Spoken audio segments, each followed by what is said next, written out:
se deja en que esos recursos pueden ser utilizados en su momento de acuerdo a las necesidades del gobierno para pago de deuda o para pago de servicios o para pago de lo que sea necesario. Y hay otros agregados, pero diría yo que estos son los más importantes, porque con esto lo que pasó y ocurrió es que regresamos alrededor de entre 5 y 10 años de retroceso en el tema de transparencia y en el tema de optimización de recursos y en el tema de ejecución por resultados. Aquí esto ha muerto el día de hoy con esta aprobación y pues ahora lo que nos queda a nosotros, las bancadas de oposición, es seguir luchando, seguir fiscalizando como lo hemos hecho hasta ahora, seguir siendo básicamente la piedra en el zapato que va a tener este gobierno si va a querer ejecutar a su sabor y antojo estos recursos. Cuénteme una cosa para que la gente sepa con nombre, ¿quiénes votaron a favor, quiénes votaron en contra? Usted que estuvo en el Congreso. Básicamente los que votamos en contra o que no estuvimos, fuimos Encuentro por Guatemala, UNE, creo, y de ahí los demás independientes, Líder, PP, todos, WINAC y URNG votaron a favor. Básicamente fuimos tres bancadas y más de algún otro diputado que no votó a favor, pero esto se dio así, fueron 106 votos los que tuvo este presupuesto.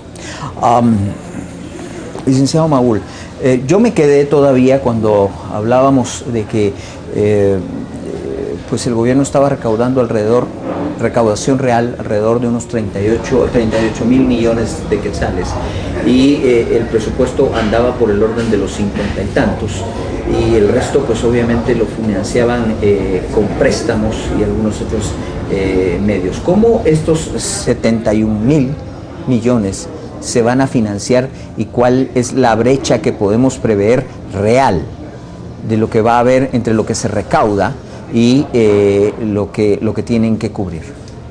Para hacerlo sencillo para todos nuestros televidentes, van a gastar como 72 y van a tener como 52 de ingresos, es decir que hacen falta 20.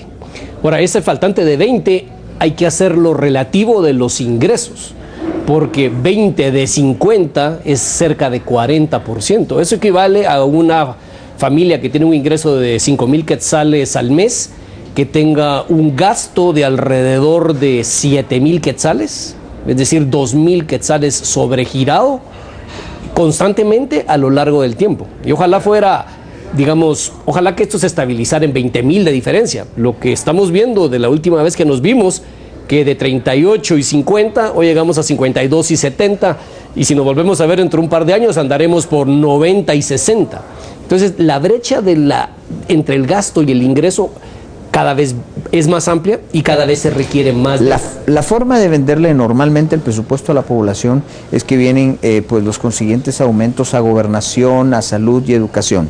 Yo estuve entrevistando al ministro de Salud y pude percatarme que en el pacto colectivo hay al menos 5 bonificaciones y otros 5 incentivos, o sea, son una multiplicidad de salarios extras o fracciones de salario que ellos reciben al mes. Esto le costaba al Ministerio de Salud 1,000 y pico de millones, alrededor de 1,600 millones solo el pacto colectivo, la implementación del pacto colectivo, lo que significa que el aumento de los impuestos no es para que la gente esté mejor atendida en los hospitales, es simplemente para pagar todos estos incentivos, estas bonificaciones, etcétera. Ustedes en el CIEN han hecho un estudio de todos estos pactos colectivos.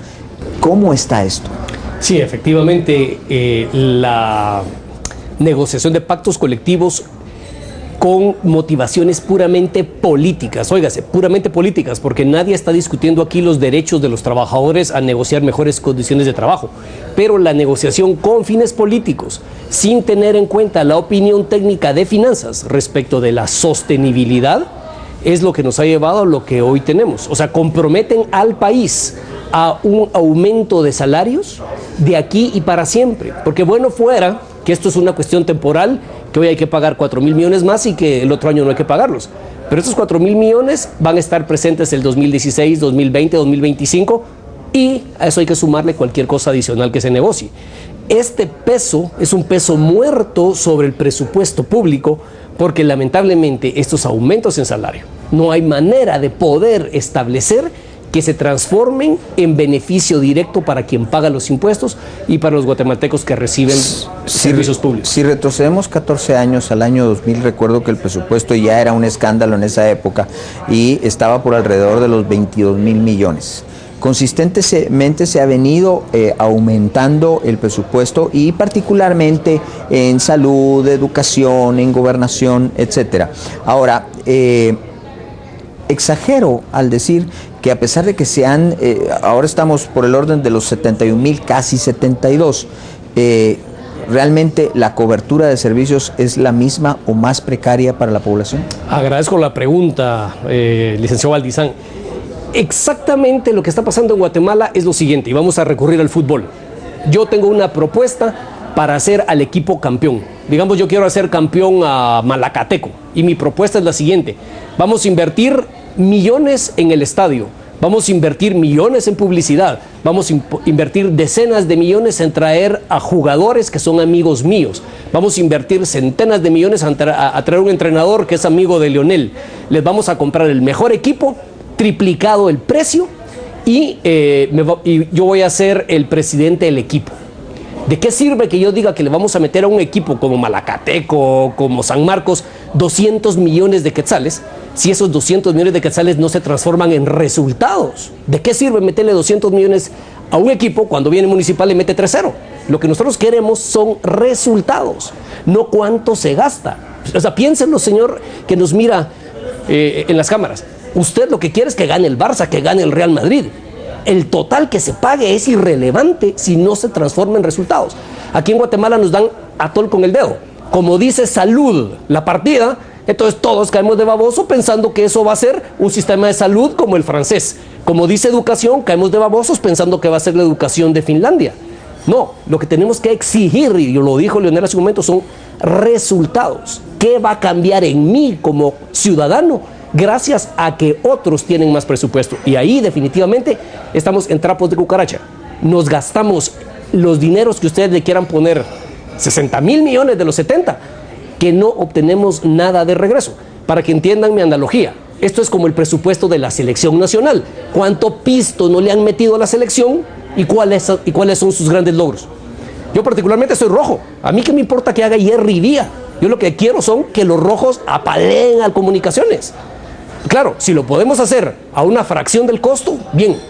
Y si hubiera que pagar un montón, pues se paga un montón, pero queda el resultado. ¿De qué me sirve gastar cientos de miles de millones para perder contra los cremas en la final? Ahí hay que sacar a la directiva entera y a los jugadores y que vengan otros. Que es cabal lo que va a pasar. Tenemos que verlo. Tenemos que verlo. Bueno.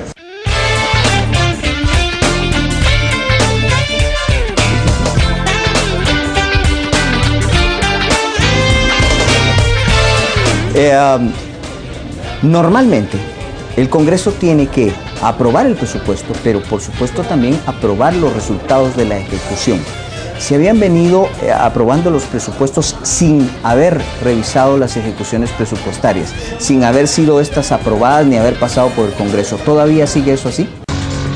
Este es un llamado a todos aquellos que no saben de límites e imposibles, que les gusta vivir el hoy, sin esperar. Aquellos impacientes que quieren llegar más rápido al futuro y se atreven a romper las reglas para vivir en tiempo real. Una generación que exige más y más velocidad. Con 4G LTE de Movistar, vas a volar. Movistar. Le quiero mandar un saludo con mucho amor a mi familia, a mi mamá sobre todo, que la amo mucho. Feliz Navidad a todos y un próspero año nuevo. Feliz Navidad y Año Nuevo a Guatemala. Feliz Navidad y próximos años, que mi papá, mi mamá, que pasen feliz Navidad. Feliz Año Nuevo, que la pasen muy feliz y que Dios la bendiga.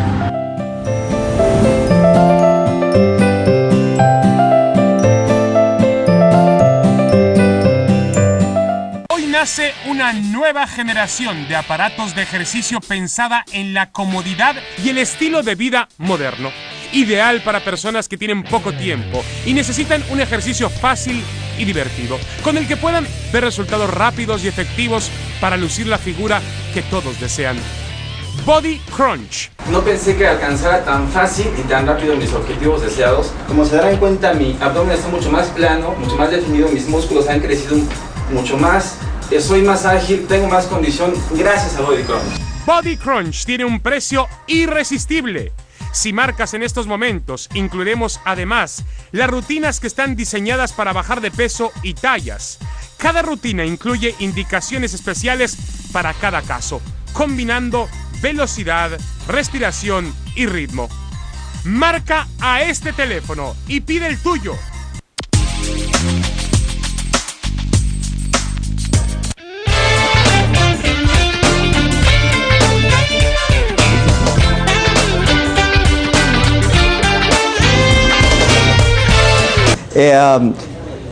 Normalmente el Congreso tiene que aprobar el presupuesto, pero por supuesto también aprobar los resultados de la ejecución. Se habían venido aprobando los presupuestos sin haber revisado las ejecuciones presupuestarias, sin haber sido estas aprobadas ni haber pasado por el Congreso. ¿Todavía sigue eso así? Así es, y llevamos alrededor de, de 9 años o 10 de que esto ya no se ha realizado. La última vez que se realizó una aprobación o improbación del presupuesto fue al último presupuesto del gobierno del FRG, y que de esa cuenta incluso hay funcionarios que todavía hay unos que guardan prisión. A partir de ese momento, el siguiente gobierno, que fue el del presidente Berché, ya nunca se aprobó ni se improbó. O sea, desde esa época se le pide al Congreso que apruebe el gasto, pero por supuesto que se calle la boca al respecto de cómo esto se gastó. Así es, y hay algún problema, hay una suerte de problema acá, que es, si bien es cierto, tenemos que reconocer que el partido oficial tiene su bancada, básicamente la Comisión de Finanzas primero siempre es presidida por partido oficial, casi siempre. Entonces, ni modo que el partido oficial dentro del Congreso le va a decir al Ejecutivo, mire, aquí lo está haciendo mal, o le va a poner peros, o le va a poner topes. Entonces, tenemos ese problema que al final está como cooptado. La Comisión de Finanzas es parte del partido oficial, la preside el partido oficial, la mayoría es del partido oficial, y muchos de los dictámenes, si ustedes los pudieran revisar, muchos de los dictámenes están aprobados o firmados solo por la bancada oficial, ni siquiera las demás bancadas, porque con eso tienen mayoría. Tenemos ese grave problema entonces. A eso agreguemos el tema de Contraloría. Contraloría tiene un grave problema, y es que Contraloría puede realizar auditorías forenses o auditorías de revisión del presupuesto solamente después de que ha sido ejecutado. No se pueden realizar auditorías preventivas. Pongamos el caso de que se va a construir un estadio, como decía Hugo. Entonces se saca el proyecto, las bases de licitación y todo, y Contraloría no puede actuar en base a que, digamos, que ve que la licitación no estuvo bien hecha o que la licitación tenía dedicatoria o algo. La Contraloría no puede actuar hasta que se empiece a construir y hasta que esté terminado y puedan demostrar si se lo dieron a que el metro lo cobró a 20 y el otro lo cobraba a 10. Aquí hubo compadrazgo, favoritismo, influencias, todo lo que usted quiera. Hasta ahí puede actuar la Contraloría, pero ahí, como diría alguien, el niño ya nació, ¿qué vamos a hacer ahí?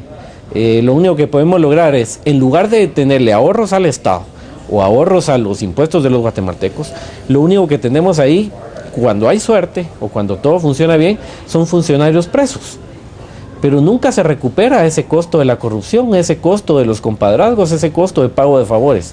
Entonces, son como aspectos que de repente se ven separados, pero al final son todo uno, que es lo que hace que esta vorágine de corrupción cada vez sea más grande. Y lo que es peor, en algunos casos, para muchos de estos que se lanzan al latrocinio, al robo tan descarado de los recursos, cuando vienen las condenas, pues a como son las condenas en el país, pues les valió la pena, porque resultan de todos modos con una bolsa de dinero bastante jugosa, y como quien dice, pues la vergüenza pasa, ¿no? La vergüenza pasa y la plata queda en casa, ¿verdad? Sí, por eso digo, son como varios aspectos, pero que hay que juntarlos y que hay que analizarlos en un conjunto, en su todo, y entonces nos damos cuenta por dónde es que estamos no solo gastando la plata, no solo perdiendo la plata, sino que encima sin resultados, como dice Hugo, porque van a construir un hospital, construyen un hospital fantástico con tecnología de punta, donde van a llegar los ciudadanos y hubo un sobreprecio. No es lo ideal. Dice uno, por lo menos está la obra y está funcionando. Pero voy a regresar un poco rápido al tema de ONGs. Nosotros en algún momento, hace algunos años, yo todavía no tenía la bendición de ser diputado, yo era asesor de la diputada Montenegro. Fuimos a ver la remodelación de la emergencia del Hospital Roosevelt. Y resulta que se la adjudicaron a una ONG, que la ONG sabía de construcción de hospitales lo mismo que yo sé de mandarín, nada. Hay toda una serie de protocolos para la construcción de centros hospitalarios, empezando con unas muy básicas que es, por ejemplo, el área de un quirófano no puede ser cuadrada, tiene que ser redonda para que en las esquinas, en las puntas no se acumulen bacterias. Los lavamanos y todo el instrumental que se usa tiene que ser de acero inoxidable y las puertas tienen que ser puertas abatibles. Cuando fuimos a ver nosotros esa obra, el quirófano era cuadrado, empezando. El lavamanos era un lavamanos de cerámica y las puertas tenían chapa. Los tomacorrientes no eran especiales para equipo, conectaban ahí un equipo especial de esos o de oxígeno o algo, no había ni siquiera tomas de oxígeno. ¿Qué hubo que hacer? Repetir, quitaron a esa ONG, pusieron a otra ONG que consiguió otra empresa constructora, remodelar, y el hospital que iba a costar 3 millones costó alrededor de 11. Ahí está, más o menos bien, y eso costó. Entonces, es todo ese tema de que al final no tenemos ni siquiera que el costo de la corrupción ha dejado obras buenas, ni siquiera eso tenemos en este instante. O sea, sí, hablando de este tema, también fueron aprobados impuestos. Cuéntenos que esa fue la forma en que han decidido. Empréstitos, bonos, impuestos. ¿Cómo están estos impuestos? Bueno, los impuestos, básicamente, en esta aprobación de este presupuesto se cometió una violación flagrante a la ley de presupuesto. La ley orgánica de presupuesto, en el artículo 19, dice que no se pueden aprobar nuevos o derogar impuestos. No se puede tocar el tema de impuestos, crear nuevos tributos, modificar o derogar. Y sin embargo se incluyeron un nuevo impuesto, que es el impuesto de los 5 quetzales a la telefonía, y se modificaron las tasas a la distribución del cemento y a las regalías de las industrias extractivas, si no estoy mal. Ahí se cometió una violación flagrante. Ni siquiera entremos a discutir ahorita el tema de si eran o no correctos los impuestos o aprobarlos, sino que simple y sencillamente la discusión de los impuestos debe haber sido hecha aparte, en una ley aparte y en una ley específica para el tema. La misma ley de presupuesto dice que no se puede aprobar en un presupuesto algo que va a ser permanente, sino que tiene el tiempo de vida de lo que dura el presupuesto. Entonces, incluso hasta ahí podría quedar alguna duda de si los impuestos estos entonces son temporales, porque tienen un tiempo de vida, o si son permanentes o no. No entremos a discutir si era necesario o no los impuestos. Enfoquémonos principalmente en que hubo una ilegalidad dentro del Congreso en aprobar, violando la ley de presupuesto, impuestos. ¿Cree usted que los recursos que están ya interpuestos van a dar algún fruto? Yo esperaría que haya alguna visión de quien tenga que resolver estos recursos, de enfocarse específicamente en la violación a la ley sin votar todo el presupuesto. Creo que es mal con él y peor sin él. Creo que si votan el presupuesto en su totalidad y no solo la parte violatoria o la parte ilegal que se hizo con el tema de los impuestos. Pero si no votan el presupuesto lo van a financiar de alguna forma y eso va a ser bien préstitos. Lo que pasa también, es que habría que hacer una evaluación de cuál es el impacto que va a tener ese impuesto. Digamos en la construcción, ningún impuesto, nunca el impuesto es absorbido en su totalidad por el empresario, siempre va a ser trasladado al consumidor final. Es un costo. Sí, exacto, pero siempre va a ser trasladado al consumidor final. Entonces los 5 quetzales de la telefonía no va a ser cada empresa de telefonía acá en Guatemala la que lo va a asumir, sino lo va a trasladar. Y el que pone 5 quetzales en el teléfono, pues ahora ya no va a poder. El impuesto a la distribución del cemento, el que va a pagar va a ser el que compre el saco de cemento, no va a ser la empresa que va a decir vamos a reducir nuestra utilidad en tanto porque vamos a absorber ese costo. Entonces yo esperaría que la resolución o como se resuelva esto sea enfocado a la ilegalidad y que se entre a discutir, si así se considera necesario, estos impuestos dentro del Congreso en una ley específica, en una ley aparte, en un momento aparte donde haya una discusión incluso de evaluación de impacto económico, impacto financiero, qué impacto va a tener en los mismos tributos.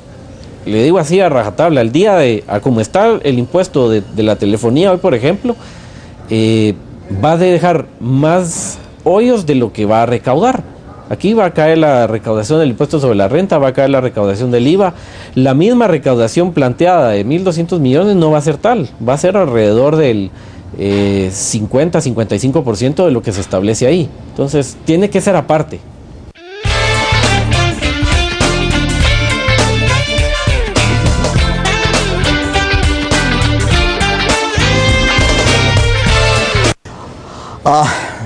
Impuestos. En este momento en que la situación del país viene siendo delicada, también desde hace mucho tiempo que venimos discutiendo estos temas. Lo que pasa es que cada vez se camina más hacia lo más delicado. Impuestos en este momento, ¿cómo lo ven? Para mí es una cuestión de principios. Yo creo que no podemos como ciudadanos aceptar ningún nuevo tributo mientras no se demuestre fehacientemente que se están usando bien los recursos. Aquí hay una clara correlación entre aumento de impuestos y financiamiento de pactos colectivos de trabajadores del Estado. Mientras siga siendo la tónica que pagamos impuestos para que se malgasten, como ciudadanos tenemos la responsabilidad moral de oponernos a financiar corrupción.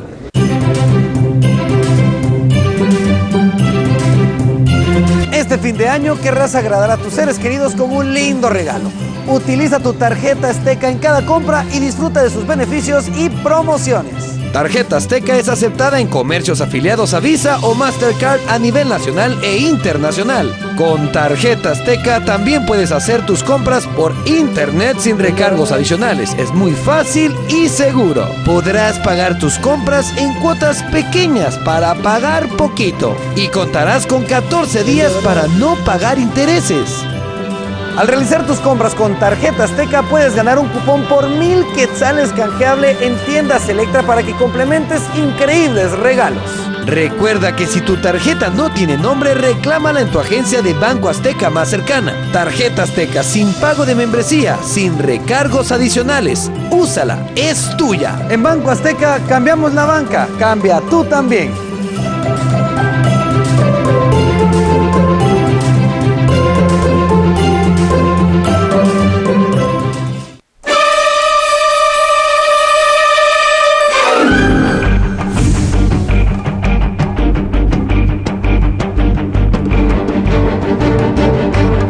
Para que los juguetes lleguen a manos de quienes realmente los necesitan, sé parte de Misión Juguete de Fundación Azteca Guatemala. Trae un juguete nuevo a las oficinas de Azteca Guate o cualquier tienda Electra del 20 de noviembre al 15 de diciembre.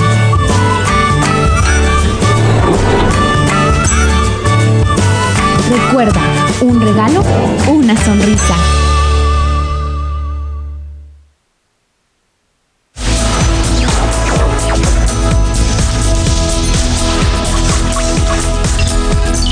Azteca Guate, cerca de ti.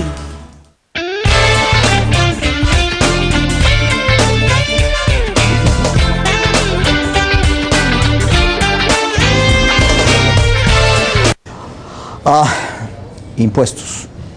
En este momento en que la situación del país viene siendo delicada, también desde hace mucho tiempo que venimos discutiendo estos temas. Lo que pasa es que cada vez se camina más hacia lo más delicado. Impuestos en este momento, ¿cómo lo ven? Para mí es una cuestión de principios. Yo creo que no podemos como ciudadanos aceptar ningún nuevo tributo mientras no se demuestre fehacientemente que se están usando bien los recursos. Aquí hay una clara correlación entre aumento de impuestos y financiamiento de pactos colectivos de trabajadores del Estado. Mientras siga siendo la tónica que pagamos impuestos para que se malgasten, como ciudadanos tenemos la responsabilidad moral de oponernos a financiar corrupción. Entonces, yo sí no quiero entrar a una discusión de que si era un buen impuesto, que si es un mal impuesto, que si la base es amplia, que si la tasa es baja, porque no se justifica el impuesto si no tiene un buen uso. Desde otra perspectiva, me preocupa una cuestión muchísimo. Estamos retrocediendo, como bien dijo Leonel, yo no sé si 10 o 15, probablemente 25 años en materia tributaria. La firma de los acuerdos de paz y el pacto fiscal significó un parteaguas en el sentido que estas decisiones no se tomaban tan a rajatablas porque al asesor de un partido se le ocurrió irle a decir a su líder máximo tal o cual cosa. Había un mínimo de discusión pública, un mínimo de transparencia en el proceso. Igual los impuestos siempre es una negociación política de alto nivel, pero se ventilaba públicamente. Esta cuestión fue de la noche a la mañana y lo que me parece más grave es que estamos viendo simplemente la punta del iceberg. Dados estos 20,000 de diferencia, que el próximo año van a ser 25 y dentro de 2 años van a ser 35, se nos viene encima una cascada fiscal. Y aquí el nombre de quién va a pagar ese impuesto es qué sector es suficientemente grande como para hacer una vaca lechera. Y el problema es que cuando decimos vamos a ordeñar la vaca, a quien están ordeñando es al consumidor que utiliza ese sector. Veo venir impuesto al cheque o alguna medida en contra de los bancos, veo venir una revisión profunda del IVA, veo venir impuestos selectivos que según la teoría moderna se han quedado atrasados, la gasolina por ejemplo, porque hay que seguir alimentando al monstruo. Entonces aquí sí es un momento de parar esta vorágine de gastos, durante algún momento de transición tener que recurrir a deuda mientras se logra tener una nueva estructura de gastos, y solo entonces se puede hablar de impuestos. Que esto va a tener un impacto, por supuesto. Ya Leonel nos decía que el consumo promedio de los guatemaltecos es como 50 quetzales. 5 quetzales de 50 es el 10%. O sea, un aumento de 10% en el precio de la llamada, cualquier guatemalteco hubiera brincado de este alto. Pero como va disfrazado y dice que va para las empresas, nadie dice nada. El impuesto del cemento, una cosa parecida. Un sector que ya viene estando golpeado por la situación económica general. Encarecerle el principal insumo a estos niveles, además de también el encarecimiento de los materiales de construcción por las regalías mineras, el aumento de las regalías mineras. Yo en este caso particular no tengo ninguna situación, no tengo ninguna posición fuerte respecto a la minería. Me daría lo mismo que hay un buen modelo a que hiciéramos la de Costa Rica de prohibir la minería. O sea, mi corazón no está en la minería, pero lo que sí hay que tomar en cuenta es que los impuestos a la industria minera dependen del tipo de mina, riqueza del material y costos de la mina. Y el riesgo. Y el riesgo no se puede ir un plumazo. O sea, cada negocio es diferente. Entonces, me parece es que son medidas tomadas a la carrera, presionado por las circunstancias, pero al ciudadano, sobre todo, aquí no termina la historia. Para mí, este es el primer paso de una larga caminata donde nos van a agarrar así, nos van a ahorcar hasta que no podamos más. Cuando estamos hablando de un agujero de poco más o menos 20 y pico mil millones de quetzales, eso se va a dar inmediatamente el otro año.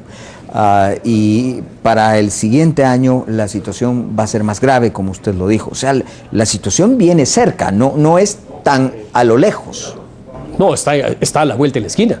Y está a la vuelta de la esquina a pesar de que pudieran haber medidas correctivas que pudieran tener un impacto directo. Hace un mes aproximadamente estuvimos en un foro sobre desarrollo rural donde había gente de Avanxo, gente de Landívar y su servidor, que venimos desde posiciones muy distantes ideológicamente hablando, y los tres coincidimos en la necesidad de eliminar el programa de fertilizantes. Entonces hay un consenso político para hacerlo, pero no se hace porque son prebendas. Lo mismo si le pasamos a los programas de asistencia social vía transferencias y vía bonos y vía bolsas. Al final de cuentas estamos nosotros creando una situación de dependencia de nuestra población, jóvenes que los estamos acostumbrando a que vayan a pedir en lugar de que trabajen, Y finalmente, una dependencia de un presupuesto público que es incapaz de mantenerse así para siempre.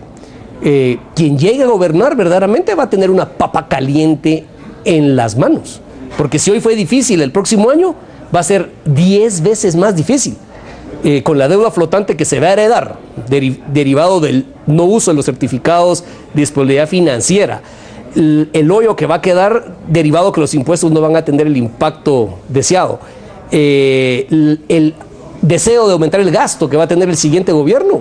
Estamos hablando de una situación crítica, para que nuestros televidentes tengan un punto de referencia. El presidente Berger fue el último que tuvo así como una gran crisis financiera de brecha fiscal. 3.000 millones era lo que le hacía falta. Hoy estamos hablando de 7 veces más al día de hoy. El siguiente gobierno va a tener un hoyo de ¿qué? 30.000 millones. ¿Qué ha pasado? Yo recuerdo, porque lo viví, en la época de los gobiernos militares, en los años 80s y 70s, se aumentaba. Yo recuerdo una crisis que tuvo Lucas, que tal vez no muchos la recuerdan, que fue el aumento de 1% al impuesto al timbre.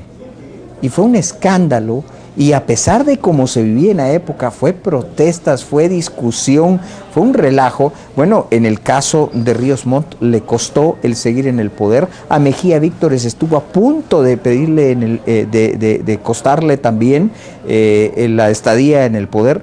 Y resulta que hoy nadie dice nada. ¿Qué está pasando? Creo que lo que sucede ahora es que tenemos muchas más situaciones más difíciles o más problemas. ¿Por qué preocuparnos? A mí me llamó la atención que hubo una encuesta donde sale que la corrupción es como la quinta preocupación en una cuantificación, es la quinta preocupación del ciudadano. El ciudadano no le está preocupando si aquel se compró un yate, o si tiene avión, o si se llevó X cantidad, o si se perdió tal cantidad. Al ciudadano le preocupa, primero, salir en la mañana a su trabajo, o a la escuela, o a la universidad, y regresar vivo, o regresar entero, sin heridas, con el carro, con el celular. Segundo, le preocupa la salud. Tercero, le preocupa la economía y la educación. Estamos en un punto en que los problemas ya trascendieron barreras ideológicas. Por ejemplo, ahorita la inseguridad le afecta a ricos, a pobres, al de izquierda, al de derecha, al del centro, la salud, todo. Realmente los problemas ya trascendieron ideologías. Y básicamente este gobierno, diría yo, esto no es una crisis de este gobierno, hay que ser muy también lo que es del César. Esta crisis viene de muchos gobiernos atrás. Pero este gobierno se ha caracterizado en tener una reserva de globos. Entonces aquí pasa algo. Antes el globo famoso aquí era Belice. Pasaba algo y es que vamos a ir a pelear por Belice. Belice dejó de ser ahora ya son las reformas constitucionales. El presidente habló de reformas. La primera hoy fue la reforma constitucional. Después pasa algo. Agarran a un capo, encuentran droga, sacan a un ministro por corrupto, meten al bote a otro, y aquí hasta decir frases absurdas que sirvan para ridiculizar la imagen de uno de los funcionarios y distraer de eso. Básicamente estamos aplicando el pan y circo, solo que con más circo y menos pan. Y hay un tema que viene a respaldar todo lo que nos explicaba muy bien Hugo, y es que nadie se ha puesto a pensar. Yo disiento un poquito en el tema de los programas sociales, creo que sí tienen algún efecto. Pero ¿qué pasa? Nadie nos hemos puesto, o la discusión pública no se ha centrado en el tema de la recaudación, no se ha centrado en el tema de la inoperabilidad de la SAT, pero no porque el directorio funcione mal, como el presidente quería cambiarlo. No es necesario traer una empresa que venga aquí a hacer el chance. Básicamente lo que ha pasado es que adrede se ha inutilizado a la SAT y se ha permeado tanto en corrupción en el tema de aduanas, en el tema de evasión, en el tema de elusión, que aquí no hay impuesto que aguante, y aquí podemos subir las tasas 20 veces que de todos modos la recaudación siempre va a ser baja. Entonces, todos nos enfocamos en el tema de cómo se va a gastar, y es algo muy importante, pero se va a poder gastar en la medida en que se pueda recaudar. Yo recuerdo que... Ahora, la recaudación ha aumentado. Hablábamos no hace mucho de esos 38,000 que supuestamente se estaba recaudando, cuando ahora ya la cifra llega alrededor de los 52,000. O sea, sí hay una mayor recaudación. Lo que pasa es que la recaudación no va al ritmo del crecimiento del presupuesto. Es que se ha incrementado la recaudación, pero no en los niveles que debiese ser. Solo este año se ha ajustado casi 5 o 6 veces se ajustó la meta de la superintendencia con el presidente a la baja, por supuesto, para ir ajustando. Entonces, para darle un indicador, eso de los 38,000 millones, recuerdo yo que era para mediados o finales del gobierno de Colón. Y estamos a estas alturas en el tercer año del gobierno del PP y ya estamos hablando de 20,000 millones más. Sí, pero ahí hay un punto importante. Se ha incrementado, pero no como debiese ser. No, y algunos impuestos como el IVA sobre las importaciones que sorprendentemente mientras todo lo demás crece, ese decrece, lo cual tiene una correspondencia directa con el aumento del contrabando. Entonces, digamos, históricamente en nuestros países el único impuesto que sabían manejar bien era la aduana, porque de ahí provenía los ingresos desde época colonial. Hoy el impuesto que menos cobramos es el más fácil de cobrar, que es el de la aduana. Ahí hay un boquete bien importante, y también que en la última reforma se cometieron algunos errores técnicos que han golpeado grandemente a pequeños y medianos empresarios. Hablábamos de por qué la gente no protesta. Hay una buena parte de la población que espera gobierno tras gobierno ser partícipe de ese juego de corrupción. Definitivamente, la gente que se beneficia de una manera u otra de esos programas asistencialistas se siente reivindicada, que al fin alguien le dio algo. Pero, bueno, ok, esos son los beneficiados.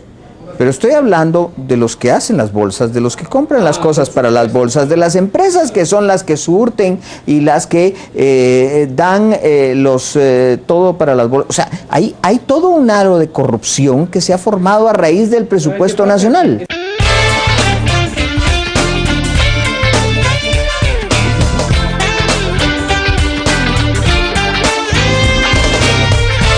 Nuestras redes sociales cerca de ti. Más de 96,000 seguidores en nuestra cuenta de Facebook, Azteca Guatemala Oficial, y en Twitter, arriba de 92,000. Hemos superado los 114,000 seguidores en nuestra cuenta de Twitter, @HechosGuatemala, que Chilero tiene más de 143,000. Si te perdiste alguno de nuestros programas, puedes consultar la videoteca más completa en www.azteca.com.gt. Azteca Guate, cerca de ti. Este es un llamado a todos aquellos que no saben de límites e imposibles, que les gusta vivir el hoy, sin esperar. Aquellos impacientes que quieren llegar más rápido al futuro y se atreven a romper las reglas para vivir en tiempo real. Una generación que exige más y más velocidad. Con 4G LTE de Movistar, vas a volar. Movistar. Te mostramos un panorama distinto. No se trata solo de informarle de las noticias complicadas, resaltando nuestros valores. Y lo más importante de todo es que no solo conservan la tradición de nuestra Guatemala. Somos la voz del ciudadano. Situaciones como esta no pasarían. Yo estoy del otro lado, estoy en territorio salvadoreño y nadie me pidió ningún documento. ¿Un impuesto? Además de los que ya pagamos otro, pero este sí, es para seguridad. ¿Qué opinas sobre esta propuesta? Somos parte de ti. Buenos días, ¿cuál es su nombre? Y lo más importante, porque no se trata solo de informarle, sino de estar cerca de usted. Hechos Meridiano, lunes a viernes, 12:55 del mediodía. Solo por Azteca Guate, cerca de ti. Solo quiero mandarle saludos a toda mi familia, que pasen bonita Navidad y próspero año nuevo. Desde ya, felices fiestas y un saludo especial para mi familia que se encuentra en Totonicapán. Quiero desearle una feliz Navidad a mi familia y un próspero año nuevo, que Dios los bendiga. Muchas bendiciones para todos, que se la pasen bien. Le deseo feliz Navidad a toda mi familia, que la pasen bien.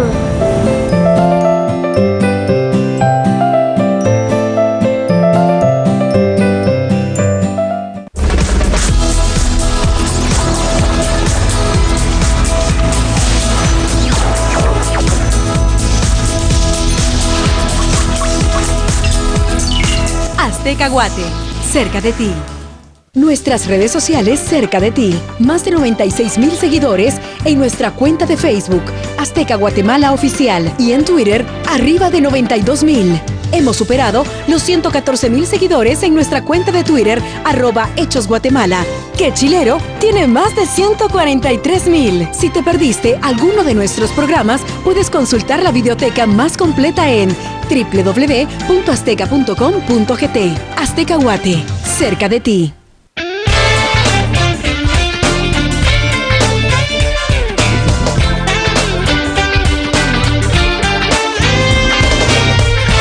Que sabe qué pasa, que aquí en este país no pasa nada. Y voy a poner un ejemplo. No hay responsabilidad porque nadie le cobra la responsabilidad no pasa a nadie. Nada. Y voy a poner un ejemplo que es muy claro, lo acabamos de vivir. Sale una magistrada electa que renuncia porque dice que hubo presiones, porque que la fueron a hablar, hubo tráfico de influencias, presenta una grabación como prueba, hace todo lo que ella debió, lo que correspondía que hiciera legal y legítimamente. ¿Qué sucedió? Nada. ¿Qué sucedió? Nada. Sí. Simple y sencillamente, ella antepuso un antejuicio en contra de un diputado, el diputado le corresponde con un antejuicio en contra de ella, y la Corte lo que hizo fue, mire, ninguno de los dos, ni el antejuicio para usted en contra de él, ni el antejuicio para usted en contra de ella. Y eso pasa. Entonces, si alguien, ¿qué pasó con ella? Al final ella salió enemistada con el gremio de abogados, salió enemistada con sus compañeros, colegas del organismo judicial, salió enemistada con un diputado, salió enemistada con el Ejecutivo, salió enemistada con un montón de gente. Si alguien que es juez, que es magistrado, que tiene cierta protección o cierta capacidad o cierta influencia, no logra hacer nada, ¿qué puede esperar el ciudadano común y corriente? Y yo le diría, poniéndome en los zapatos de un ciudadano común y corriente, ¿para qué voy yo a protestar si de todos modos aquí no va a pasar nada y lo único que me voy a ganar es que probablemente me pase algo? Mire, nosotros como bancada, somos una bancada que constantemente hacemos denuncias y demostramos negocios irregulares o demostramos corrupción o malversación. Y nos hemos caracterizado desde hace muchísimos años en ese trabajo de fiscalización y de transparencia. Y muchas cosas aquí no pasan, no sucede nada. Vamos, ponemos denuncias en el Ministerio Público y no pasa nada. Vamos y ponemos las denuncias directamente en un juzgado. Necesitan el megáfono y los cohetes en el hemiciclo. Pero eso del megáfono fiscalizador realmente era algo chistoso. Pero no pasa nada. No pasa nada, José Eduardo, y eso es lo que yo quisiera que la gente entendiera, que se enfoquen y que tengan más visión en las próximas elecciones, que se den cuenta quiénes son los que les van a decir una cosa y hacen otra. Pero aquí, esa es la percepción del ciudadano, que aquí no pasa nada, y lo de la magistrada es el ejemplo más claro. No pasó nada. Hay dos lecciones básicas, creo que es importante que el ciudadano lo tenga claro. Todo lo que le den o le regalen se lo van a sacar de su propio bolsillo. Número 2, cuando vaya a buscar empleo y no encuentre, es parte de este sistema corrupto que no atiende los problemas básicos. Cuando le cueste más la canasta básica, es parte de lo mismo. Cuando sufra un asalto, es parte de lo mismo. Al final, todo lo que sufrimos es parte de nuestra inoperancia. Y lo que acaba de decir Leonel es importantísimo. Quizás el punto de mayor apalancamiento que hay es el sector justicia. Mientras en Guatemala sigamos operando con estos niveles de impunidad e inoperancia en la justicia, realmente nada funciona. Porque uno, digamos, eventualmente uno podría pensar de que hay un fondo del barril que uno topa. Mientras no se resuelve el problema de justicia, este barril no tiene fondo. Y cada vez lo que va es reproducir más las malas prácticas que hoy tenemos. Y ahí sí, realmente la propuesta va más allá de lo económico, de lo social. Aquí como sociedad tenemos que unirnos en torno a un gran objetivo, que es la reforma del sector justicia, para de verdad poder perseguir estos abusos. De lo contrario, creo que estamos siguiendo por el camino completamente equivocado. El Muso Ayau siempre lo dijo, que el problema de Guatemala no era económico, sino era jurídico.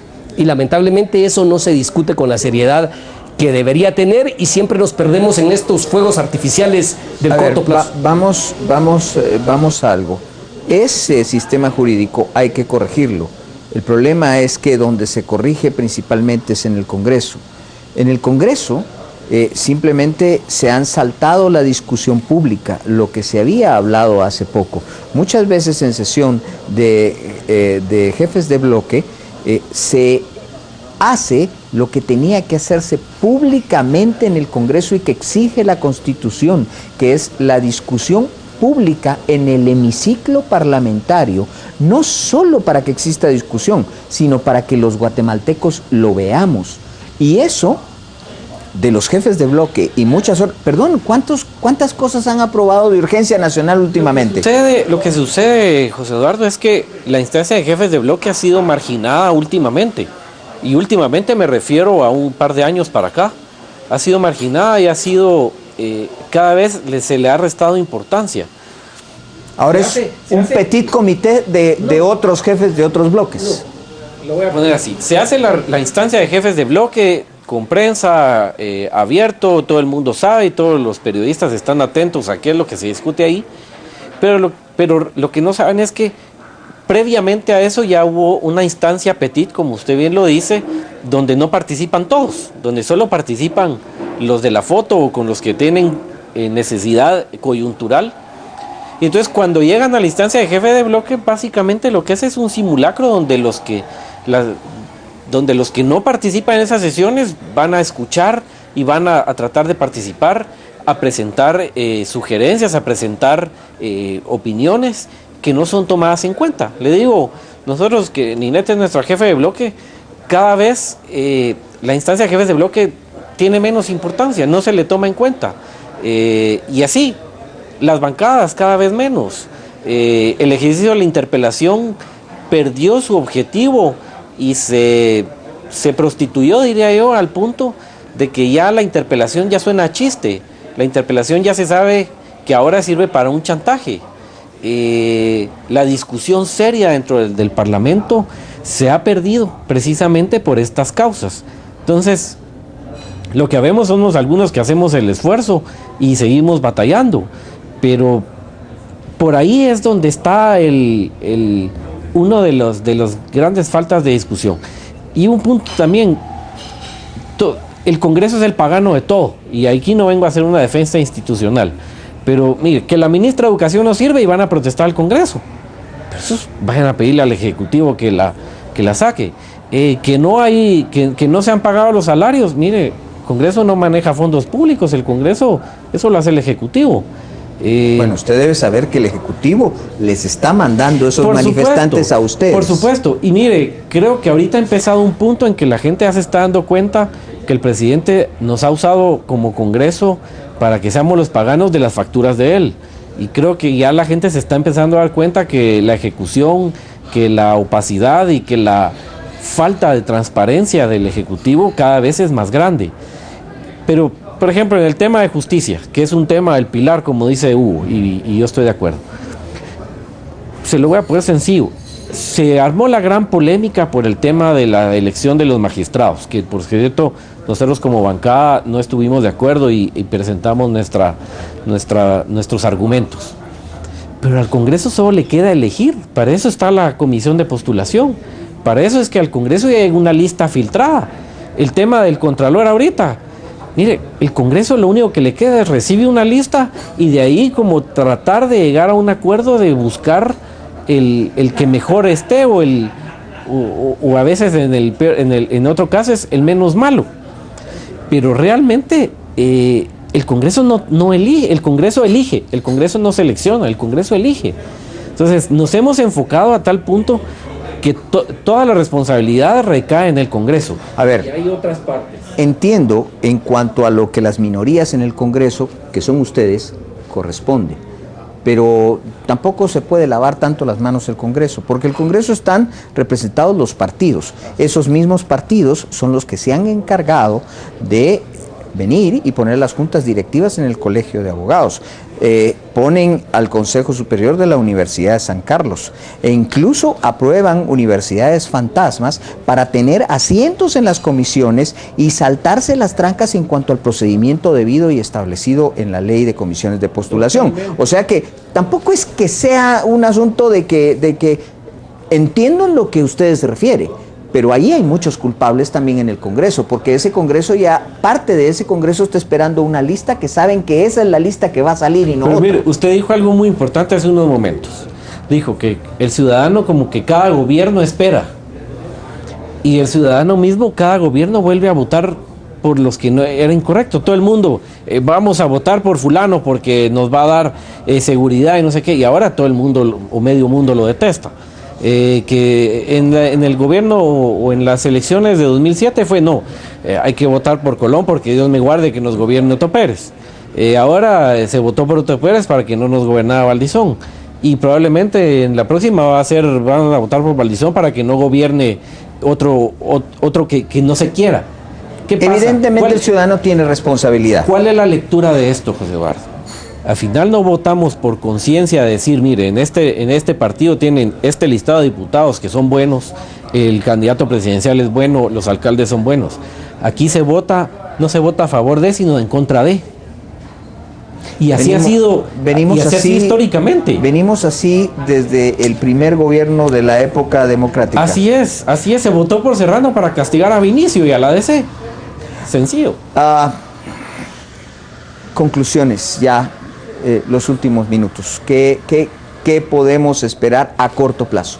Pues claramente el G40, el grupo de economistas y analistas fiscales, le hizo una propuesta al señor presidente, salió en los medios, donde se le ofrece una manera de redimirse parcialmente, y es adoptar por la vía administrativa, en acuerdo gubernativo o en Consejo de Ministros, una normativa donde obligue al Ejecutivo a obedecer las normas anteriores que estaban vigentes. Eso es algo que se puede hacer, no va en contra de la ley, el gobierno, el Ejecutivo, nadie está obligado a cumplir lo que dice esas leyes, porque esos son casos extremos. Entonces tiene en sus manos una propuesta en la cual, si quisiera, pudiera ordenar que no se va a financiar gasto corriente con deuda, que las entidades del Ejecutivo no pueden contratar ONGs, que no se van a ejecutar los 2.000 millones del MISIBI. Eso requiere convicción, eso requiere un acto de voluntad y buena fe, y pudiera salir medio librado. Si no lo hace, pues que lo juzgue el pueblo y lo juzgue la historia, y en la próxima elección hay que distinguir bien por quién se vota. O sea, un diputado como Lionel es muy diferente al diputado promedio que generalmente se nos ofrece. Tenemos que ser inteligentes y tenemos que también investigar a quién va nuestro voto. Sus últimas palabras. Conclusiones. Veo, basado en lo que dice Hugo, yo lo que veo es una crisis económica cercana, ahí nomás. Producto primero de crisis fiscal, de crisis de recaudación de impuestos. Eso, la TRAT ya está llegando a un punto en que ya no puede dar con las metas y no tienen esa capacidad, precisamente porque ha sido cooptados. Veo una crisis económica muy dura, veo una crisis política un poco más, donde las culpas van a empezar a resaltar y van a empezar a endosarse facturas, sobre todo en un año que es electoral, donde el tono de los discursos populistas va a subir, el tono de los discursos y de las promesas va a subir, y donde al final nuevamente el guatemalteco, espero yo que esta vez la decisión que tenga que tomar la haga con la cabeza fría, la haga pensando bien, y agradezco a Hugo sus palabras sobre mi persona. Creo que yo veo un próximo año muy difícil, sobre todo que es un año electoral. Bien, muchas gracias a nuestros invitados, el diputado Lionel Lira, el licenciado Hugo Maúl. Les agradecemos por haber estado acá, y a ustedes, por supuesto, les agradecemos como siempre su atención. Tengan ustedes una muy buenas noches.